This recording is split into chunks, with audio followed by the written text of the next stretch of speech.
And we are back live from ISTE 2014.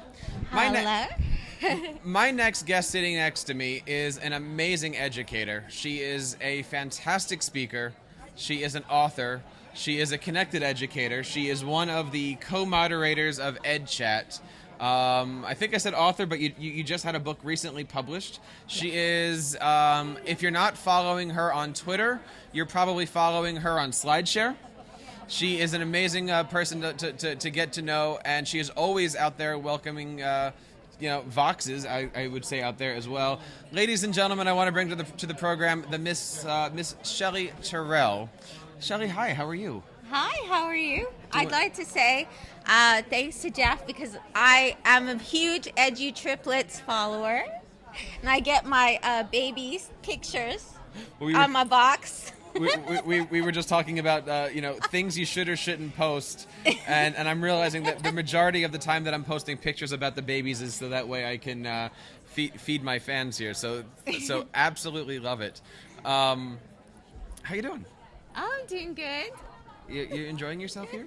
Yes, I always love hanging out with my PLN. They're really great, very inspiring people, and very loving. My mom actually was sick recently, and I was telling Jerry, a really good friend of mine, Siberian man, and all of a sudden I had all this love and hugs, so loved it. It really is amazing. We say you're growing a PLN for support groups, and it is times like this. I mean, we went through it with the babies, and there are times where you do need to reach out and connect and not share out but receive in. And so is everything okay? I mean, just a little bit of update here. Yes, yesterday she actually texted me and let me know she's out of the hospital. She had a kidney infection, but she's going to be okay. Excellent. Wanted to ask you a little bit about this thing coming up called the Reform Symposium. For those out there, we had Steve Hargett on earlier on, and he was telling us about all the great learning opportunities coming up online for educators globally. And the next one that's big is called the Reform Symposium. What is that exactly?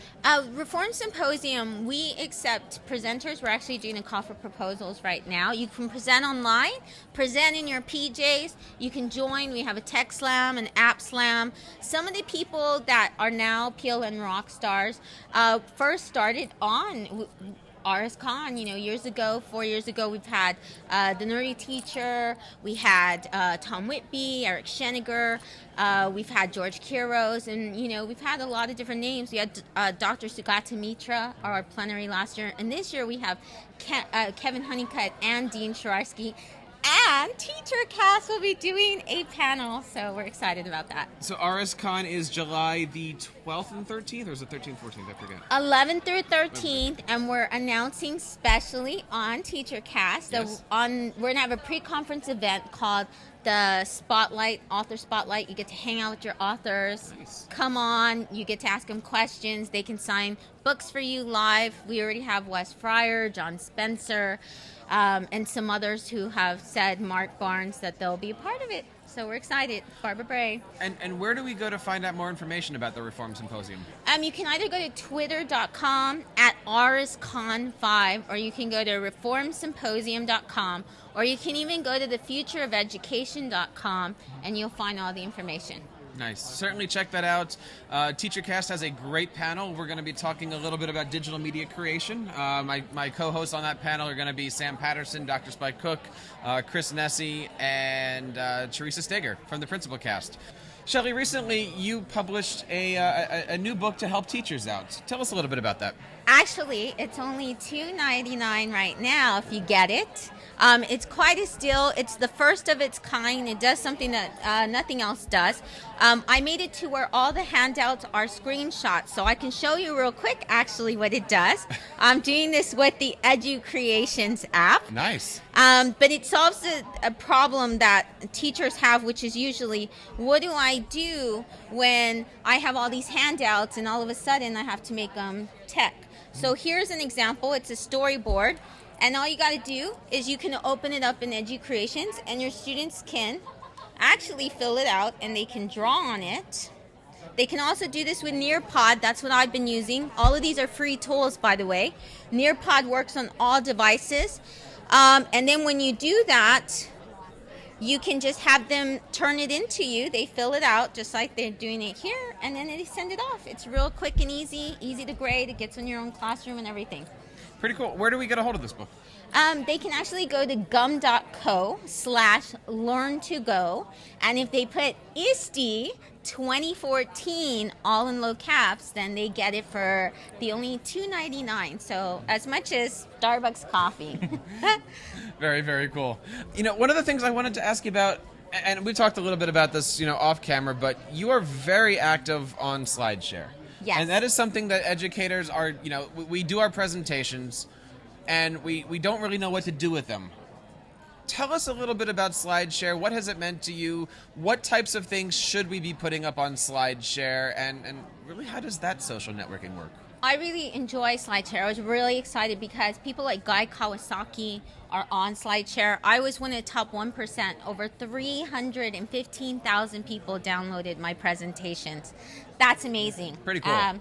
So what they said was, what you do is, a little trick is if you do it in PDF form, people can download it for free. A SlideShare is very good. If you design it well, if you're a good designer and make it very visually nice, then they'll put it up there.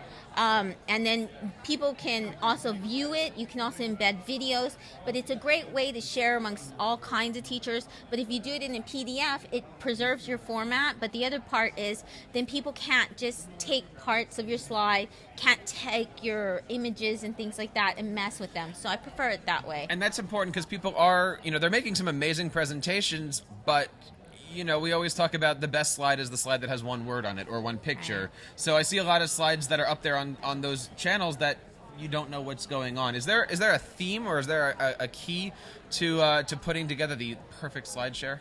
Well, I would say there is a good theme to follow, and when you have a presentation, you're going to have less visuals. But actually, when you go on SlideShare, you got to realize some of them are going to see it for the first time. So sometimes you have to add a slide or two. Usually, I do like a black slide with white lettering, and it'll have a few words or steps to kind of lead into the other. Mm-hmm. Sometimes I'll even identify things like if I thought it's an activity, then I'll put idea or activity in front of it so they know this is what that was supposed to mean. And you've had a chance to use these slide presentations all around the world, haven't you? Yes, I have. Where have you been presenting? 26 countries. Next year I will be in Australia, New Zealand, and Brazil again, I believe. That is amazing. What is it like to go to these other countries and do these things?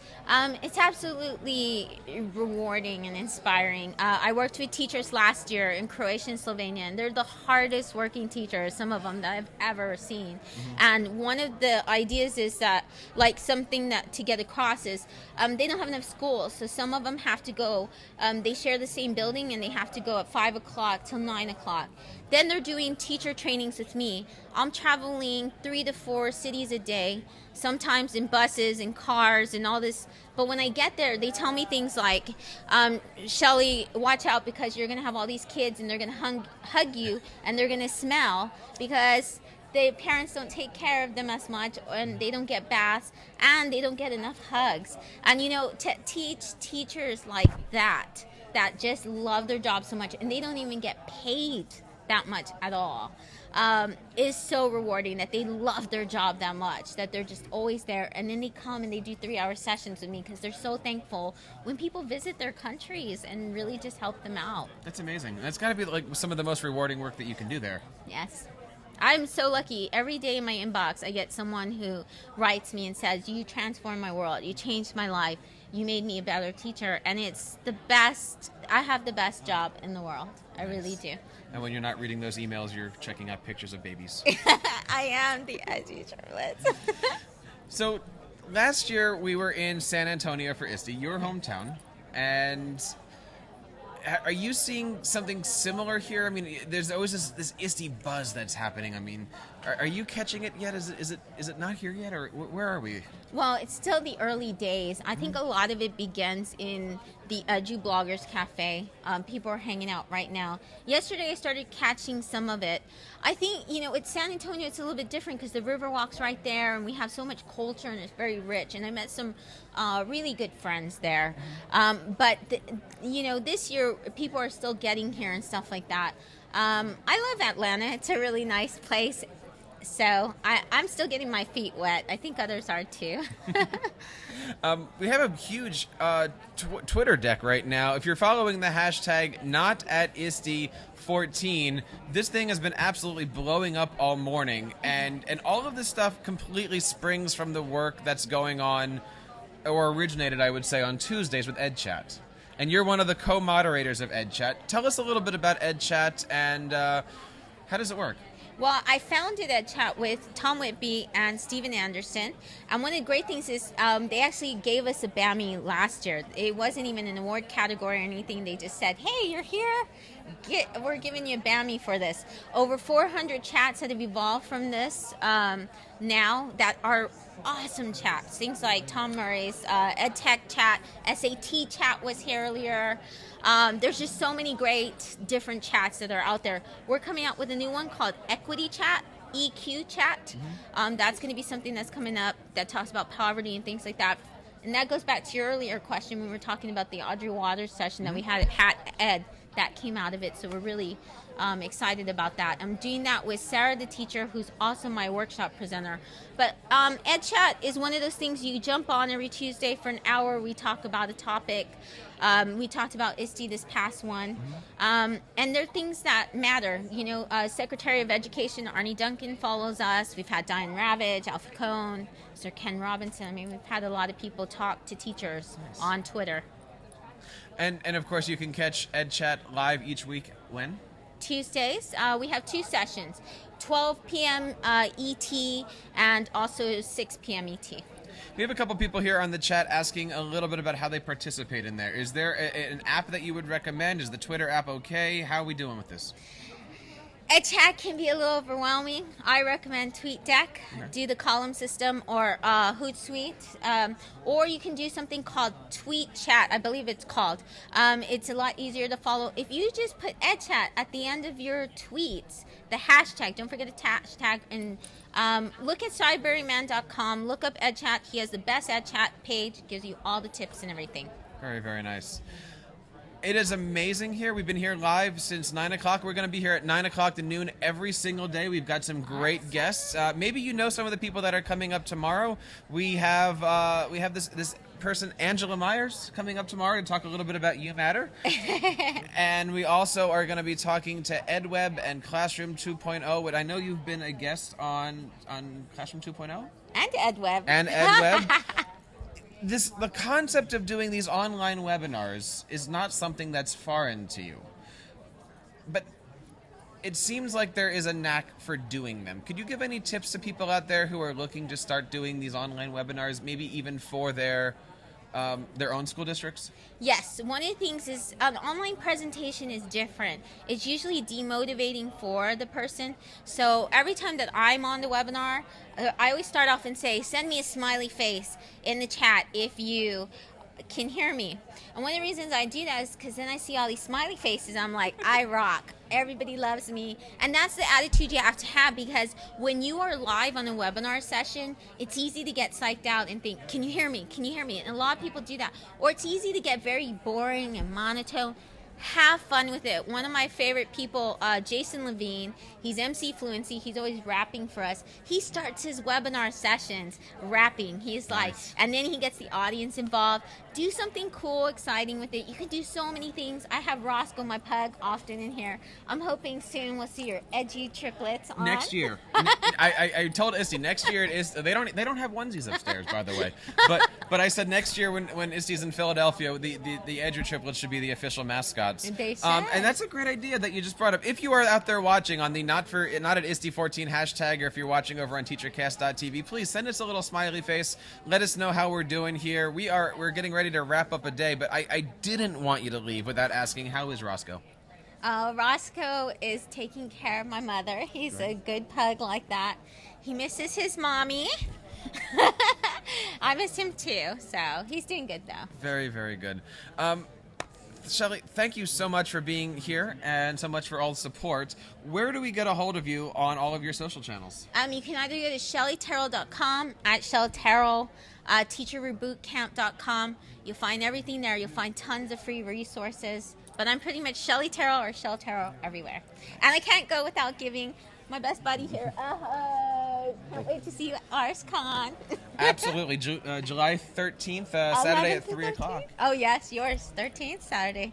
Ladies and gentlemen, we've had a great day of learning here, and we want to say thank you to everybody. Can we just get a little bit of a round of applause from the Bloggers Cafe? Thank you. Thank you, everybody. This has been a labor of love, and we want to, of course, say thank you to many, many people for supporting this. We are going to be here live every single day, 9 to 12, but we want to say thank you to all of our guests, Steve Hargadon. We certainly want to say thank you to Adam Bellows, Steve Dembo. Yeah, I got those right. Susan Beard and Katrina Stevens, Jerry Blumengarten, Jamie Katz, Kate from the Edge Review, and of course, Shelly Terrell. We, of course, want to say thank you to our hosts. If you guys are looking out there for a great place to put a website, check out EduBlogs. They're an amazing site. People are asking me all the time a little bit about WordPress. How do you do it? How do you create a portfolio? Check out EduBlogs today. Want to give a shout out here as he's coming in to the camera frame to our good friend Sam Patterson. Sam? Woohoo! You can wave to the camera. And, of course, I want to say thank you to Waka, who's always out there causing trouble. But check out the Waka videos. If you haven't yet gotten to ISTE and you're on your way, please go to edupuppets.com. Waka's got a great video. And, of course, last but not least, I want to say thank you, everybody out there who is watching. Craig Yen, Mr. Chris Nessie from the House of EdTech podcast. I saw Kathy in. Jamie Camp has been an amazing person. Sue Waters and Lisa Dabbs, thank you so much for all you do, and I can go on and on and on, but we are just here at the end of the middle of day one here live from ISTE 2014. My name is Jeff Bradbury, and please check us out on the new, improved, and completely redesigned TeacherCast.net. We are redesigning things just for you, and we want to know what you think. You can, of course, check us out live every single Sunday at 7 o'clock for the Tech Educator podcast, and at the new time, 8:15 every Sunday now, we have Principal Cast. So check us out, pull up some popcorn, and enjoy TeacherCast broadcasting live on TeacherCast.net. And I think that's everything. Thank you guys so much. And we will be back live tomorrow at 9 o'clock. Please check your calendars. And here is a word from our sponsor, Waka Patui.